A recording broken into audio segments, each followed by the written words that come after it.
It was 105 degrees in Scottsdale. My shoes were practically melting into the asphalt. I had 3 heavy grocery bags cutting into my forearms and my screaming 2-year-old Seth, clinging to my hip. Sweat stung my eyes but I didn't blink. I couldn't. I was too busy watching my own silver SUV roll past me. My mother-in-law Heather was driving. My sister-in-law Tiffany was in the passenger seat. They didn't stop. They didn't slow down. They just waved. And kept driving my car, leaving me to rot in the desert heat. Before I tell you exactly who owns the luxury house they were driving back to, drop a comment and let me know where you're watching from and what time it is for you right now. I want to see how far this story travels. I made it another block before my knees gave out. I sat on the curb, the asphalt radiating heat through my jeans, and tried to shield Seth from the sun with my body. My phone was dead. My water bottle was empty. I was 29 years old and I was sitting in the dirt like a discarded wrapper. A shadow fell over me. It wasn't a cloud. It was a lifted black Ford F-250 idling at the curb. The window rolled down and there was my father, Steve. He didn't look like a savior. He looked like a storm front. He was a contractor who had built half the luxury homes in this valley, a man who spoke in blueprints and deadlines. He didn't ask why I was walking.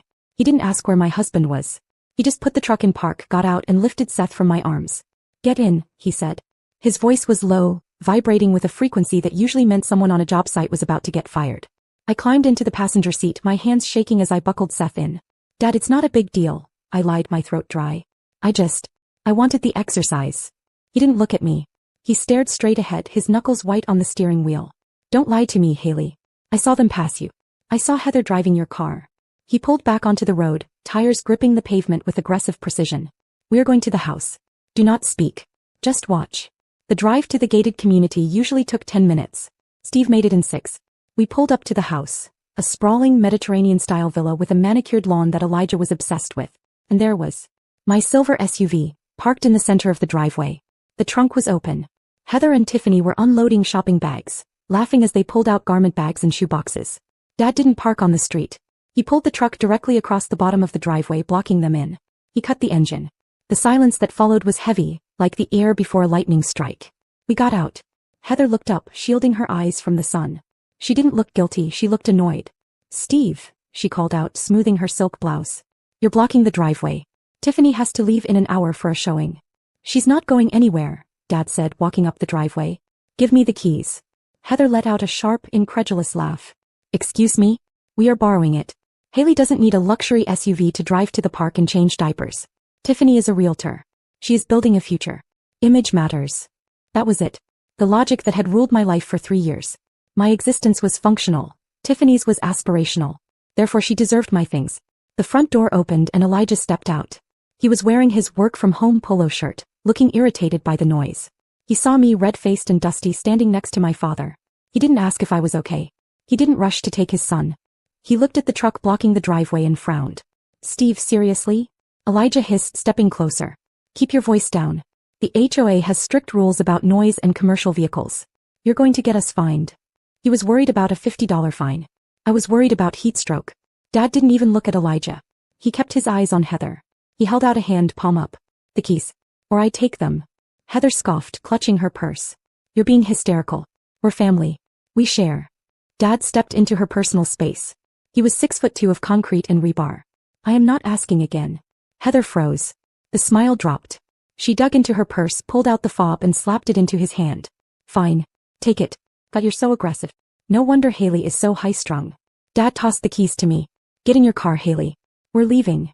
"You can't just take her," Elijah shouted, finally finding his spine now that his mother was upset. "She has responsibilities here. Dinner isn't even started." Dad stopped. He turned to look at Elijah, analyzing him like a load-bearing wall that was about to buckle. "You better figure out how to use a stove, Elijah. Because she's done cooking for you." I buckled Seth into my SUV. The leather was cool, the air conditioning was instant. I watched in the rearview mirror as Dad got back into his truck. Elijah was still standing in the driveway, arguing with the air, while Heather comforted Tiffany, who was pouting about her lost ride. They looked so small in the mirror. So petty. I put the car in reverse. I didn't know it yet, but I would never sleep in that house again. We drove to Dad's office in silence. The only sound was the hum of the air conditioning and Seth's soft breathing from the back seat. When we walked into the conference room, the quiet felt heavy, like the pressure drop before a tornado touches down. Dad poured me a glass of water. His hands were steady, but his eyes were dark. "Talk to me, Haley. Since when does Heather drive your car while you walk? Since when does Elijah let his mother treat you like hired help?" I stared at the water, watching the condensation drip onto the mahogany table. Since always, I whispered. But it got worse when he started paying the rent. Dad frowned. Rent. Elijah told me he was buying that place. He tells everyone that, I said, a bitter laugh escaping my throat. But he tells me he pays $3,500 a month to a property management firm called Blue Horizon Holdings. He holds it over my head every single day. He says he provides the roof, so he makes the rules. He says since I'm just a freelancer and a mom, my contribution is maintenance. Keeping his mother happy. Giving up my car. Making myself small so he can feel big. I opened my laptop bag. My hands were shaking, but not from fear anymore. From adrenaline. Elijah loves being the provider, I continued, booting up the computer. He loves signing that check. It makes him feel powerful. It makes him feel like he owns me. And you let him, Dad said. It wasn't an accusation. It was a question. Why? This was the part that was hardest to admit. Because I was trained to. I looked at my father, and for the first time I admitted the truth about the last 3 years. Heather pulled me aside the day we got married. She told me that strong women end up alone. She said, a good wife is a mirror, Haley. Your job is to reflect him at twice his size. They convinced me that diminishing myself was a form of love. That letting Tiffany take my things, letting Heather criticize my parenting, letting Elijah play king of the castle. That was just the rent I had to pay for having a family. I thought I was being supportive. I didn't realize I was being erased. Dad looked like he wanted to punch a wall, but he stayed seated. So he pays this Blue Horizon company. Who are they? Some investment group.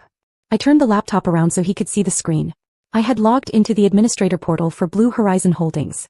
Read the owner's name, Dad. He leaned in. He squinted at the screen. Then he froze. He looked at me, then back at the screen, then at me again. You, he breathed. It's you. I am Blue Horizon Holdings, I said, the words tasting like cold iron. Grandma left me the inheritance 3 years ago. I bought the house cash. I put it in an LLC because I knew about Heather's gambling debts. I knew if she found out I had money, she'd guilt Elijah into draining me dry. So I hid it. I made myself the landlord. Does he know? No. He thinks he's paying a faceless corporation. Every month he writes a check for $3,500. He throws it on the counter and tells me to make sure it gets mailed. And every month I deposit it into a high-yield savings account for Seth. Dad sat back, a slow, terrifying grin spreading across his face. You own the house. You own the roof they're sleeping under. I do. And they just kicked you out of it. They did. I looked at the ledger on the screen. 3 years of payments. 3 years of Elijah puffing his chest out, bragging about providing for his family, while unknowingly paying rent to the wife he treated like a servant. He thinks he has the power because he writes the check, I said, closing the laptop. He forgot to check who cashes it. Dad stood up. He picked up his keys. Well then, Madam Landlord, he said, his voice hard with resolve. I think it's time for an inspection. My phone started vibrating against the mahogany table. It wasn't a call, it was an assault. Text messages from Elijah were stacking up on the lock screen, each one more unhinged than the last. Where the hell are you? Mom is crying. She missed her appointment. You are being incredibly selfish.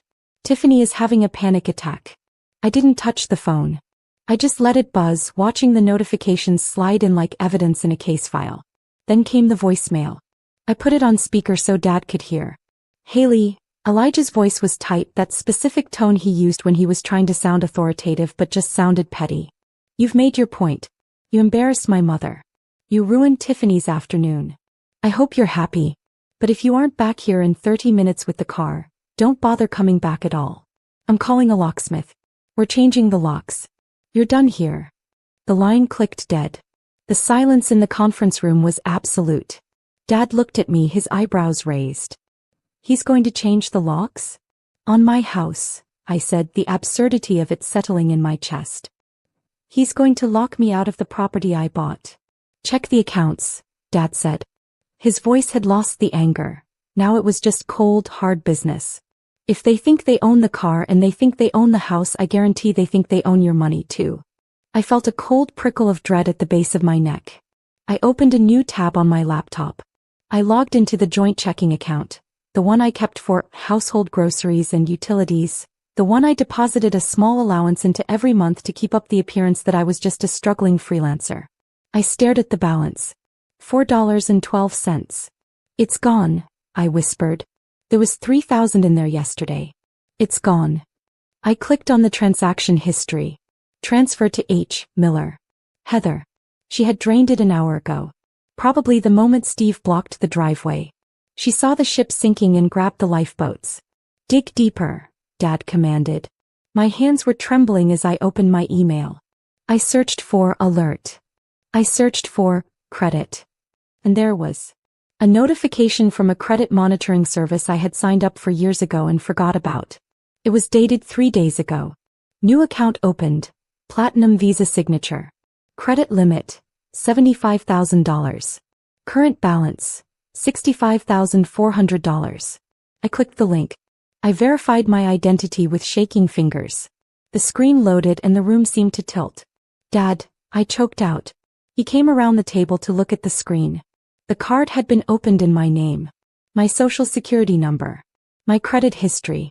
But the billing address was listed as Tiffany Miller. And the transaction history, it was a single charge. Bella Sposa Bridal Salon, $65,400. Tiffany's wedding dress, I said, my voice sounding hollow like it was coming from someone else.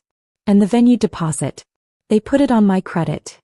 They stole your identity, Dad corrected. He pointed at the screen, his finger hovering over the transaction. Heather didn't just borrow your car, Haley. She used your social security number to fund her daughter's wedding. That isn't a family dispute. That is a felony. I stared at the numbers. $65,000. They had looked at me, the woman scrubbing their floors, cooking their meals, walking in the heat, and decided I was nothing more than a resource to be harvested. They didn't just want to erase me, they wanted to consume me. The tears dried up instantly. The fear evaporated. In its place, something cold and sharp clicked into place.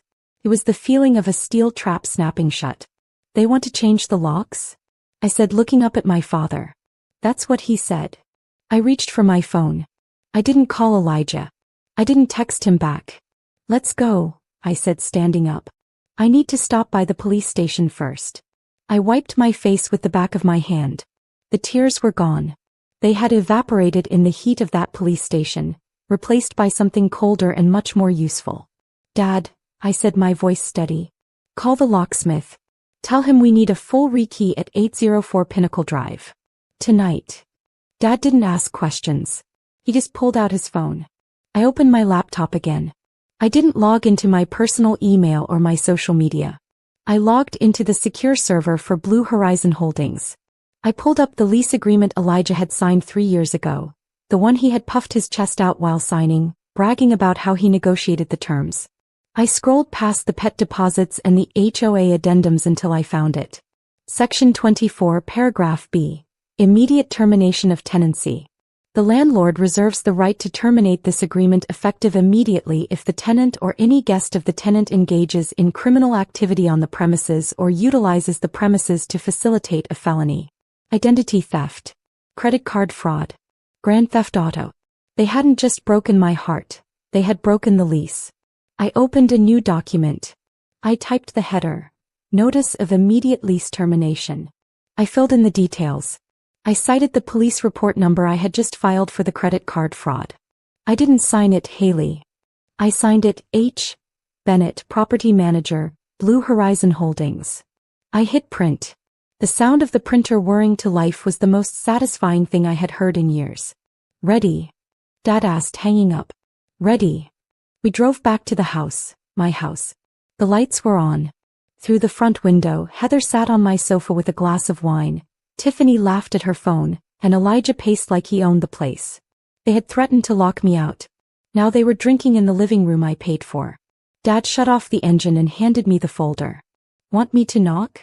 No. I pulled the master key from my pocket. Landlords don't knock when there's a crime in progress. I unlocked the door and walked in without hesitation. The room froze. Heather dropped her glass. Red wine spilled across the white rug. What the hell? Elijah shouted. How did you get in? I said nothing. I set the eviction notice on the table. You're being evicted. Effective immediately. He laughed until he read the signature. I am Blue Horizon Holdings, I said, placing the deed beside it. I bought this house 3 years ago. Every rent check you paid came to me. The color drained from his face. Heather tried to protest until I laid out the police report. You stole my identity. $65,000. The police are on their way. She panicked, smashed a vase, tore her blouse, scratched her arm and called 911, screaming that I was attacking her. Dad calmly pointed to the blinking blue light in the corner. Cameras. Audio and video. You're live. When the police arrived, they watched the footage. 5 minutes later, Heather was in handcuffs. Afterward, I had Elijah removed for trespassing. The locks were changed. The house went quiet, not tense, just peaceful. Later, Elijah texted asking to come home and discuss rent. I replied once. Your lease has been terminated due to criminal activity. Contact my attorney. Then I blocked him. I stood by the window, my son asleep down the hall, the deed secured,